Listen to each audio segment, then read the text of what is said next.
عظيم جاء من وحي الإله. کہ آپ لوگوں کو سمجھاتے کیسے تھے؟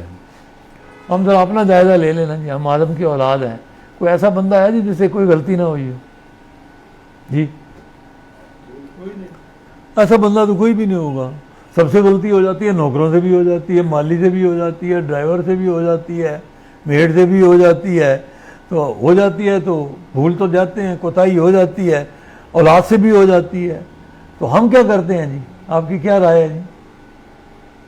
ڈانٹ ٹپٹ کرتے ہیں جی. عام طور پر صبر نہیں ہوتا, ڈانٹ ٹپٹ کرتے ہیں, ناراض ہو جاتے ہیں, برا بھلا کہتے ہیں, اور کبھی کبھی اللہ معاف کرے آپے سے بھی باہر ہو جاتے ہیں. اور اللہ معاف کرے اخباروں میں جو کبھی کبھی خبریں آتی ہیں کہ جی ایک خبر آئی تھی اسی ماڈل ٹاؤن کے اندر, ایک خاتون نے 10 سال کی بچی کو مار مار کے دیوار کے ساتھ اس کا سر جو ہے اس کو ہلاک کر دیا تھا کہ اس نے اس کی پلیٹ میں کھانا کھا لیا تھا. پلیٹ میں کھانا اتنا بڑا جرم ہے کہ اس کو قتل کر دیا جائے. تو ہمارے الفاظ بھی سخت ہو جاتے ہیں, لہجے میں بھی کرختگی آ جاتی ہے, جذبات غالب ہو جاتے ہیں. لیکن آپ سنیں حضور کی سیرت کیا تھی, آپ کی پالیسی کیا تھی؟ درگزر کی پالیسی, معاف کر دینے کی پالیسی, خیر خواہی کی پالیسی, اصلاح کی پالیسی اور تربیت کی پالیسی. آپ سمجھاتے تھے اور دلیل کے ساتھ سمجھاتے تھے. میں آپ سے کہتا ہوں سب سے بڑی طاقت کیا گالیوں سے بندہ سمجھ جاتا ہے؟ برا بھلا کہنے سے اس کی اصلاح ہو جاتی ہے؟ زور سے کڑکدار آواز میں بولنے سے اصلاح ہو جاتی ہے بندے کی؟ نو, اس سے بندے کی اصلاح نہیں ہوتی. لیکن جب دلیل سے بات کریں گے تو دلیل کے اندر بڑی طاقت ہے. اور جب کوئی بندہ گالیاں دیتا ہے اس سے اظہار ہوتا ہے کچھ کہ بندے کے پاس دلیل ختم ہو گئی ہے. جب بندہ کو گالیاں دیتا ہے تو اٹ مینز کہ اس بندے کے پاس دلائل, جس کے پاس دلائل ہوں وہ ہمیشہ دلیل سے بات کرے گا. جس کے پاس معقول دلیل ہوگی وہ کبھی بھی گالیوں سے کام نہیں لے گا. آپ سنیں ذرا کہ آپ صلی اللہ علیہ وسلم کس طرح سے سمجھایا اور حق ادا کر دیا, اور ہم اس کو کس طرح سے اپنا سکیں. ایک بدو دیہاتی مسجد نبی میں آیا اور مسجد نبی کے اندر اس نے پیشاب کر دیا. اب غصہ آئے گا کہ نہیں آئے گا جی؟ فرحان صاحب آئے گا یا نہیں آئے گا؟ تو سب کو غصہ آیا اور وہ دوڑے کہ اس کو ذرا بتائیں کہ اس کو اتنی بھی عقل نہیں ہے. آپ نے روک دیا کہ نہیں. آپ گئے, پانی کا ڈول لیا اور بہا دیا, بدو کو بلایا اور اس کو بڑے اطمینان کے ساتھ یہ کہا کہ دیکھو یہ اللہ کا گھر ہے, اس کی عزت کرنی چاہیے, احترام کرنا چاہیے, تم نے یہ ٹھیک کام نہیں کیا. اور پھر آپ نے صحابہ کو کہا رضی اللہ تعالیٰ کہ اگر آج اس کو تم پیٹ دیتے, زدوکوب کر دیتے, یہ کبھی مسجد میں آتا؟ پھر حکمت کے ساتھ, کمال حکمت کے ساتھ سمجھا دیا اور سمجھا دیا.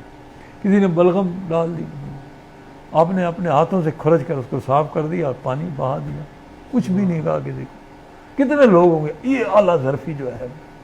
ایک عورت ہے, جنازہ جا رہا ہے, وہ اس کے پیچھے پیچھے جا رہی ہے. تو عورتیں جاتی ہیں جنازے کے ساتھ؟ جاوید صاحب, عورتوں کو تو منع ہے, عورتیں جنازے کے ساتھ نہیں جاتی ہیں. تو آپ نے اس عورت کو اشارے سے کہا کہ تم چلی جاؤ. اس کا کوئی زیادہ کوئی قریبی ہوگا, دکھ زیادہ ہوگا, دیکھا تو پھر جنازے کے ساتھ ساتھ پیچھے پیچھے چلتی آ رہی ہے. آپ نے دوسری دفعہ بھی اس کو منع کیا لیکن وہ رکی. آپ اس کے قریب گئے اور آپ سنیں کیا کہا. آپ نے کہا کہ تم جنازہ پڑھاؤ گی؟ اس نے کہا نہیں. اس نے کہا تم میت کو قبر میں اتارو گی؟ اس نے کہا نہیں. یا تو تم دعا کراؤ گی؟ اس نے کہا نہیں. تو پھر تمہارا کیا کام ہے؟ میں نے تمہیں 2 دفعہ کہا ہے کر چل. وہ عورت واپس چلی گئی. جب دلیل کے ساتھ بات کی ہے تو اس نے پھر دوبارہ اس پر کچھ نہیں کہا. اب سنیں, میں نے ایک واقعہ پڑھا تو بڑا دل خوش ہوا کہ کتنا اعلیٰ ظرفی کا مقام ہے. ایک شخص سے غلطی ہو گئی اور اس نے آ کر آپ صلی اللہ علیہ وسلم کے سامنے غلطی کا اعتراف کر لیا اور کہنے لگا جی یا رسول اللہ مجھ سے یہ غلطی ہو گئی ہے. آپ نے کہا جاؤ ایک غلام آزاد کرو. کہا جی میں غریب آدمی ہوں, میرے پاس غلام کا, میں تو نہیں کر سکتا غلام آزاد. آپ نے کہا تو پھر آلٹرنیٹ یہ ہے 2 ماہ کے مسلسل روزے رکھو. اس نے کہا جی میں کمزور آدمی ہوں, میں روزے رکھوں گا تو کھاؤں گا کہاں سے, کام کیسے کروں گا, مجھ سے تو یہ نہیں ہو سکتا. آپ نے کہا اچھا پھر ایسا کرو 60 مسکینوں کو کھانا کھلا دو. کہ نہیں جی مجھ سے بڑھ کر مسکین کیا ہوگا, میں تو غریب آدمی, میں 60 مسکینوں کو کھانا نہیں کھلا سکتا. اتنی دیر میں ایک بندہ آیا اور اس نے بہت ساری کھجوریں آپ صلی اللہ علیہ وسلم کے سامنے رکھ دی.